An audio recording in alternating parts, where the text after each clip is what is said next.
Mike Moore Media, the first place to hear Rockingham County news and information. On our media line, North Carolina State Highway Patrol Master Trooper Brandon Baker.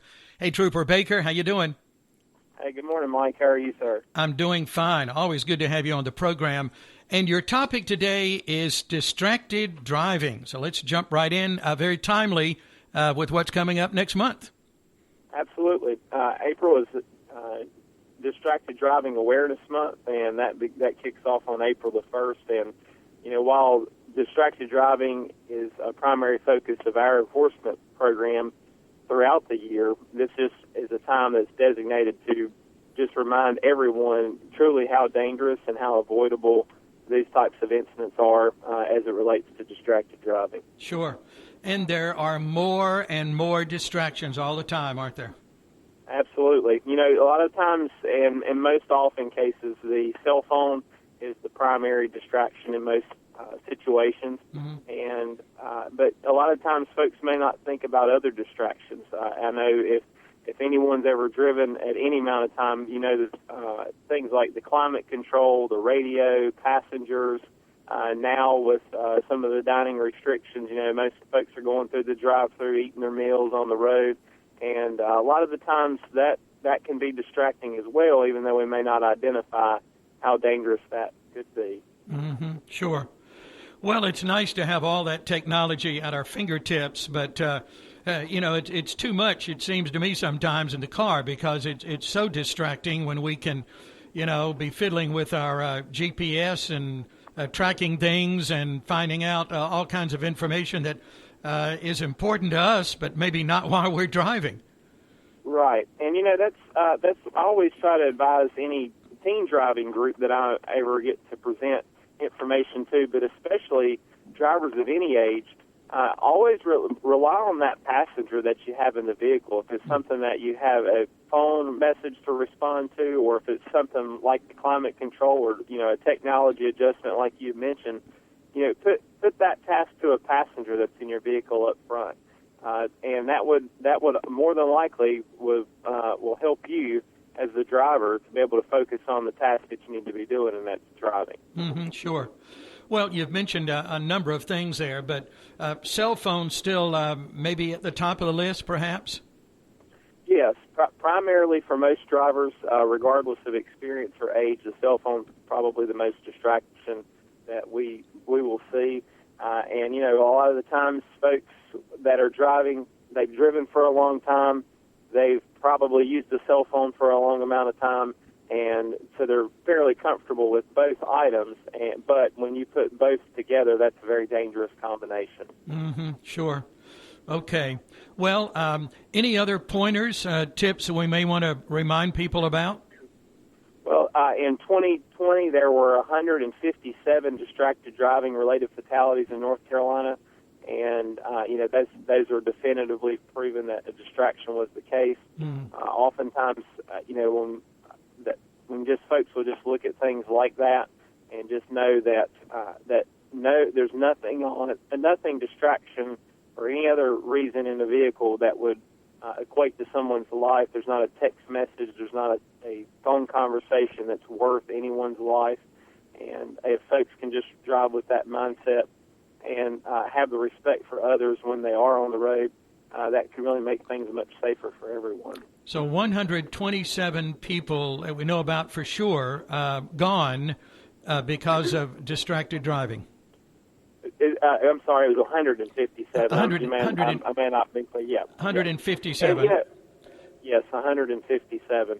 And, you know, there's while we were talking about technology, there's a lot of technology that's available as far as the Bluetooth and hands-free technology, but oftentimes hands-free is still not the safest option. And I guess what I mean by that is the safest option is finding a safe location to pull over out of the way of traffic, like a business parking lot or the top of an exit ramp, a rest area, somewhere where you're going to be completely off the roadway and conduct whatever conversation or response to a message that one may receive.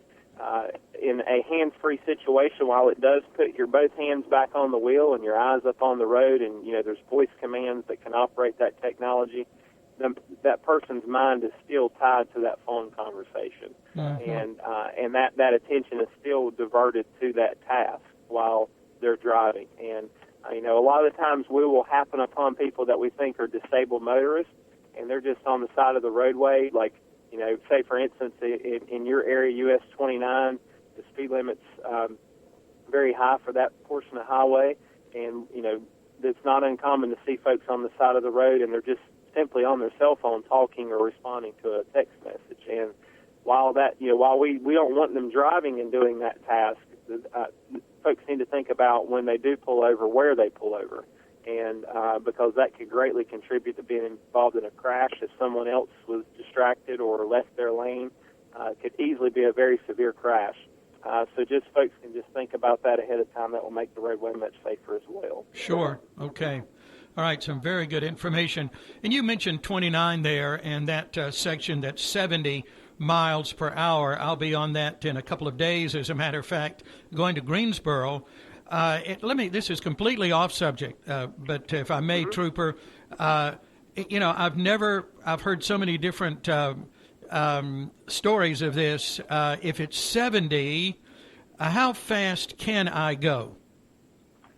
So the way North Carolina's speed law is drafted and written for enforcement is basically whatever is on the speed limit sign is the speed limit. So anything above that is a violation of that speed limit law. Okay. And another piece of our speed limit and speed law is driving too fast for the conditions of the roadway. And I know this still ties into distracted driving as far as crashes and things like that. But just driving faster than what the conditions of the roadway permit, whether that be the roadway as far as the weather itself or the roadway feature like a very sharp curve or some type of other instance like that. So, like I say, that's basically how our law, and while you're on that, talking about like 70 miles an hour and how it relates to distracted driving, just even driving the speed limit, you're going 102 feet per second at 70 miles an hour. And you think, how long does it take for the average person to look at their phone to read a text or to respond? If it's just a couple of seconds, they've already went a couple hundred feet. Yeah. And that I think will kind of explain just the dangers just at face value. Mathematically, they're just looking at how many feet of roadway that a driver doesn't actually take in. Sure. You've given those figures before. I've heard you do that. And that's always, it just blows my mind when I hear that. When you stop and think about, calculate that up, how fast we're going. Absolutely. I mean, you don't think about it when you're driving. You think driving at 70 miles an hour, that's how fast that you're traveling. And then when you equate it to in terms of glancing at a cell phone, just a simple glance, really, a simple glance could be a really risky decision. Yeah. Well, I asked about that 70 because I was on that same stretch the other day, and I know the person going by me was at least doing 80. Sometimes you think, well, where is the highway patrol? But you're out there and you're catching them. So when I see somebody that's down the road, the blue light going, I think, well, there you go, good enough for you. Well, that's where we have 78,000 miles of roadways in North Carolina. Wow. We're second only to Texas, and we have nearly 1,600 troopers to keep that many miles of roadway safe. And, while we have countless other law enforcement partners like sheriff's offices and local police departments that help with that mission, it's really incumbent upon all the drivers on the roadway to have a safe mindset. So because there's not one enforcement member per driver to make sure they're doing the right thing. It's why it's so incumbent upon themselves to be that safe driver, to make those good decisions so they can ensure the roadway safety for everyone. Mm-hmm. Yes, indeed. Well, I always enjoy talking to you and appreciate you and everyone with the North Carolina State Highway Patrol out there protecting us and taking care of the things that you do. And I want you to know how much we do appreciate that. And I know you've had a lot of difficult situations when you've been in a fatality and a distracted driving situation, and so we certainly need to, as you said in the beginning, be aware of that all the time we're behind the wheel, but looking at the emphasis on that in April for sure. Absolutely, man. I appreciate those remarks and your support. Thank you, Trooper Baker, and hope you have a wonderful summer, and we'll talk again. All right, my pleasure. Thanks much. Okay, you too, sir. Bye. Yes, sir. That's North Carolina State Highway Patrol Master Sergeant Brandon Baker. April is Distracted Driving Awareness Month. We wanted to bring you this special program with that emphasis. You can find them on Facebook, North Carolina State Highway Patrol.